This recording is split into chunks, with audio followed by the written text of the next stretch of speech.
Holinshed's Chronicles. A Description of Elizabethan England. By Raphael, Holinshed. Chapter 17. Of sundry kinds of punishment appointed for offenders. In cases of felony, manslaughter, robbery, murder, rape, piracy, and such capital crimes as are not reputed for treason or hurt of the estate, our sentence pronounced upon the offender is, to hang till he be dead. For of other punishments used in other countries we have no knowledge or use, and yet so few grievous crimes committed with us as elsewhere in the world. To use torment also or question by pain and torture in these common cases with us is greatly abhorred, since we are found always to be such as despise death, and yet abhor to be tormented, choosing rather frankly to open our minds than to yield our bodies unto such servile haulings and tearings as are used in other countries.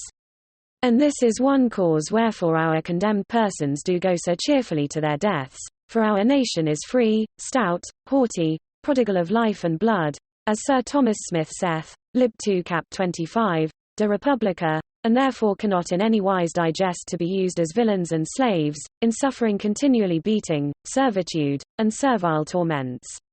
No, our jailers are guilty of felony, by an old law of the land, if they torment any prisoner committed to their custody for the revealing of his accomplices. The greatest and most grievous punishment used in England for such as offend against the state is drawing from the prison to the place of execution upon an hurdle or sled, where they are hanged till they be half dead, and then taken down, and quartered alive. After that, their members and bowels are cut from their bodies, and thrown into a fire, provided near hand and within their own sight, even for the same purpose. Sometimes, if the trespass be not the more heinous, they are suffered to hang till they be quite dead. And whensoever any of the nobility are convicted of high treason by their peers, that is to say, equals, for an inquest of yeomen passeth not upon them, but only of the Lords of Parliament, this manner of their death is converted into the loss of their heads only, notwithstanding that the sentence do run after the former order. In trial of cases concerning treason, felony, or any other grievous crime not confessed, the party accused doth yield, if he be a noble man, to be tried by an inquest, as I have said, and his peers, if a gentleman, by gentlemen, and an inferior, by God and by the country, to wit, the yeomanry for combat or battle is not greatly in use, and, being condemned of felony, manslaughter, etc., he is eftsoons hanged by the neck till he be dead, and then cut down and buried. But if he be convicted of wilful murder, done either upon pretended malice or in any notable robbery, he is either hanged alive in chains near the place where the fact was committed, or else upon compassion taken, first strangled with a rope, and so continueth till his bones consume to nothing. We have used neither of the wheel nor of the bar, as in other countries, but, when wilful manslaughter is perpetrated, beside hanging, the offender hath his right hand commonly stricken off before or near unto the place where the act was done, after which he is led forth to the place of execution, and there put to death according to the law. The word, felon, is derived of the Saxon words, fel and one, that is to say, an evil and wicked one, a one of untamable nature and lewdness not to be suffered for fear of evil example and the corruption of others. In like sort, in the word, felony, are many grievous crimes contained, as breach of prison, Annal 1 of Edward II, disfigurers of the prince's liege people, Annal 5 of Henry IV, hunting by night with painted faces and visors, Annal 1 of Henry VII, rape, or stealing of women and maidens, Annal 3 of Henry VIII, conspiracies against the person of the prince, Annal 3 of Henry VII, embezzling of goods committed by the master to the servant above the value of 40 shillings, Annal 17 of Henry VIII, carrying of horses or mares into Scotland, Annal 23 of Henry VIII, sodomy and buggery, Annal 25 of Henry VIII, conjuring, forgery, witchcraft, and digging up of crosses, Annal 33 of Henry VIII, prophesying upon arms, cognizances, names, and badges, Annal 33 of Henry VIII, casting of slanderous bills, Annal 37, Henry VIII, wilful killing by poison, Annal 1 of Edward VI, departure of a soldier from the field, Annal 2 of Edward VI, diminution of coin, all offences within case of praemunire, embezzling of records, goods taken from dead men by their servants, stealing of whatsoever cattle, robbing by the highway, upon the sea, or of dwelling houses, letting out of ponds, cutting of purses, stealing of deer by night, counterfeits of coin, evidences charters, and writings, and divers other needless to be remembered. If a woman poison her husband, she is burned alive. If the servant kill his master, he is to be executed for petty treason. He that poisoneth a man is to be boiled to death in water or lead, although the party die not of the practice. In cases of murder, all the accessories are to suffer pains of death accordingly. Perjury is punished by the pillory, burning in the forehead with the letter P, the rewalting of the trees growing upon the grounds of the offenders, and loss of all his movables. Many trespassers also are punished by the cutting off of one or both ears from the head of the offender, as the utterance of seditious words against the magistrates, freemakers, petty robbers, etc. Rogues are burned through the ears, carriers of sheep out of the land, by the loss of their hands. Such as kill by poison are either boiled or scalded to death in lead or seething water. Heretics are burned quick. Harlots and their mates, by carting, ducking, and doing of open penance in sheets in churches and market steeds, are often put to rebuke. Howbeit, as this is counted with some either as no punishment at all to speak of, or but little regarded of the offenders, so I would with adultery and fornication to have some sharper law. For what great smart is it to be turned out of hot sheet into a cold, or after a little washing in the water to be let loose again unto their former trades? Howbeit the dragging of some of them over the Thames between Lambeth and Westminster at the tail of a boat is a punishment that most terrifieth them which are condemned thereto, but this is inflicted upon them by none other than the Knight Marshal, and that within the compass of his jurisdiction and limits only. Canutus was the first that gave authority to the clergy to punish whoredom, who at that time found fault with the former laws as being too severe in this behalf.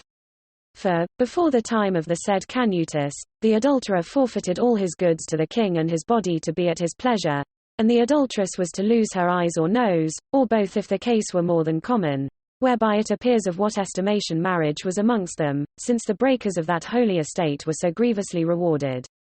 But afterward the clergy dealt more favourably with them, shooting rather at the punishments of such priests and clerks as were married than the reformation of adultery and fornication, wherein you shall find no example that any severity was showed except upon such laymen as had defiled their nuns. As in theft therefore, so in adultery and whoredom, I would wish the parties trespassing to be made bond or slaves unto those that received the injury, to sell and give where they listed, or to be condemned to the galleys, for that punishment would prove more bitter to them than half an hour's hanging, or than standing in a sheet, though the weather be never so cold. Manslaughter in time past was punishment by the purse, wherein the quantity or quality of the punishment was rated after the state and calling of the party killed, so that one was valued sometime at 1200, another at 600, or 200 shillings. And by a statute made under Henry I, a citizen of London at 100, whereof elsewhere I have spoken more at large. Such as kill themselves are buried in the field with a stake driven through their bodies. Witches are hanged, or sometimes burned, but thieves are hanged, as I said before, generally on the gibbet or gallows, saving in Halifax, where they are beheaded after a strange manner, and whereof I find this report. There is and has been of ancient time a law, or rather a custom, at Halifax, that whosoever does commit any felony, and is taken with the same, or confesses the fact upon examination, if it be valued by 4 constables to amount to the sum of 13 pence halfpenny, he is forthwith beheaded upon one of the next market days, which fall usually upon the Tuesdays, Thursdays, and Saturdays, or else upon the same day that he is so convicted, if market be then holden. The engine wherewith the execution is done is a square block of wood of the length of 4 feet and a half, which does ride up and down in a slot, rabbet, or regal, between 2 pieces of timber, that are framed and set upright, of 5 yards in height. In the nether end of the sliding block is an axe, keyed or fastened with an iron into the wood, which being drawn up to the top of the frame is there fastened by a wooden pin, with a notch made into the same, after the manner of a Samson's post, unto the midst of which pin also there is a long rope fastened that cometh down among the people, so that, when the offender hath made his confession and hath laid his neck over the nethermost block, Every man there present doth either take hold of the rope, or putteth forth his arm so near to the same as he can get, in token that he is willing to see true justice executed, and, pulling out the pin in this manner, the headblock wherein the axe is fastened doth fall down with such a violence that, if the neck of the transgressor were as big as that of a bull, it should be cut in sunder at a stroke and roll from the body by a huge distance. If it be so that the offender be apprehended for an ox, oxen, sheep, kine, horse, or any such cattle, the self-beast or other of the same kind shall have the end of the rope tied somewhere unto them, so that they, being driven, do draw out the pin, whereby the offender is executed. Thus much of Halifax law, which I set down only to show the custom of that country in this behalf. Rogues and vagabonds are often stopped and whipped. Scolds are ducked upon cucking stools in the water.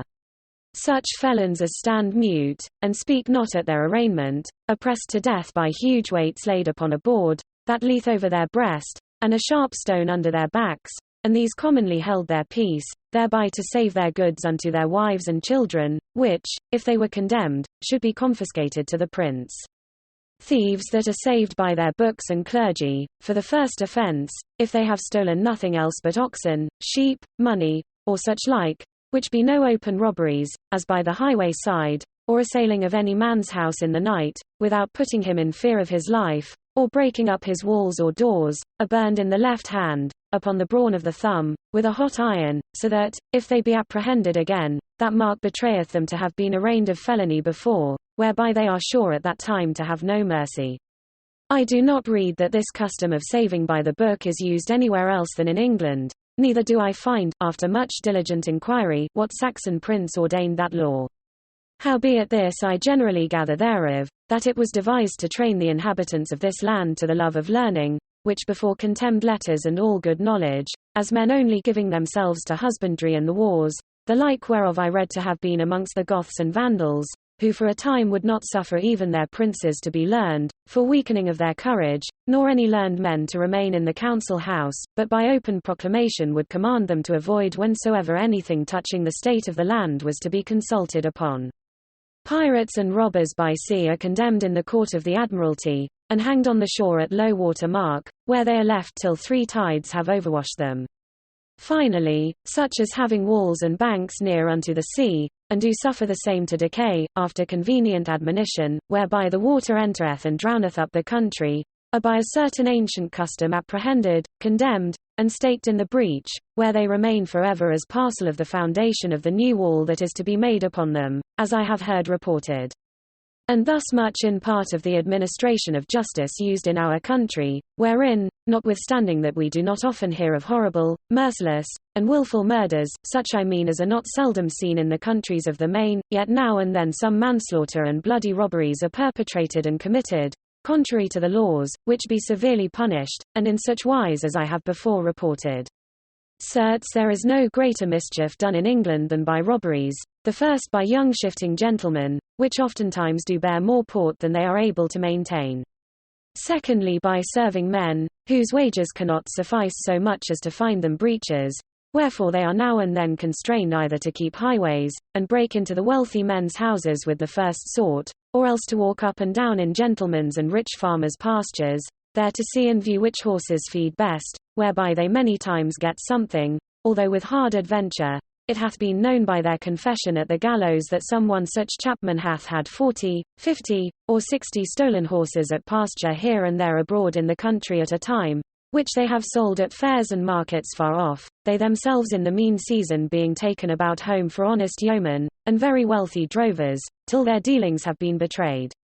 It is not long since one of this company was apprehended, who was before time reputed for a very honest and wealthy townsman. He uttered also more horses than any of his trade, because he sold a reasonable pennyworth and was a fair-spoken man. It was his custom likewise to say, if any man hucked hard with him about the price of a gelding, so God help me, gentlemen, or sir, either he did cost me so much, or else, by Jesus, I stole him. Which talk was plain enough, and yet such was his estimation that each believed the first part of his tale, and made no account of the latter, which was truer indeed. Our third annoyers of the Commonwealth are rogues, which do very great mischief in all places where they become.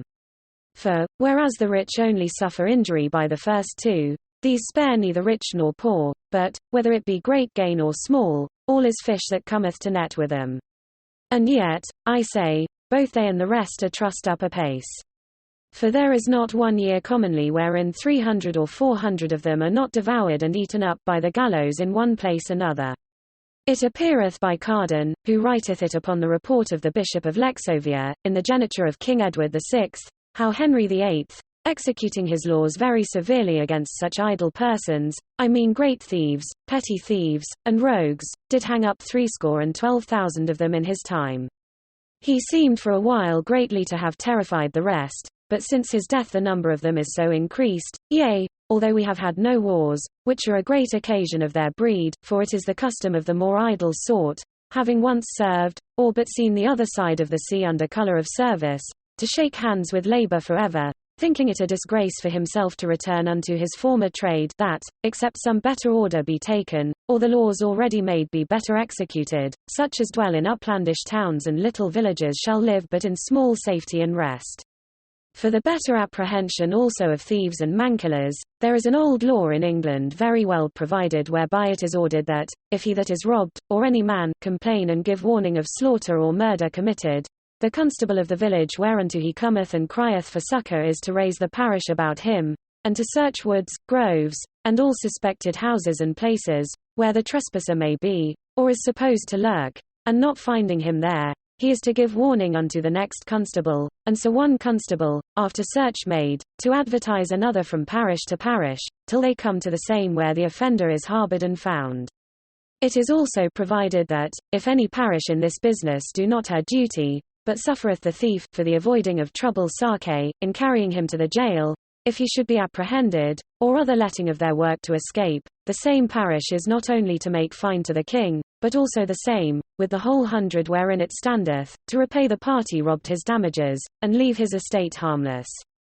Certainly this is a good law, howbeit I have known by my own experience felons being taken to have escaped out of the stocks, being rescued by other for want of watch and guard, that thieves have been let pass, because the covetous and greedy parishioners would neither take the pains nor be at the charge, to carry them to prison, if it were far off, that when hue and cry have been made even to the faces of some constables, they have said, God restore your loss. I have other business at this time. And by such means the meaning of many a good law is left unexecuted, malefactors emboldened, and many a poor man turned out of that which he hath sweat and taken great pains toward the maintenance of himself and his poor children and family.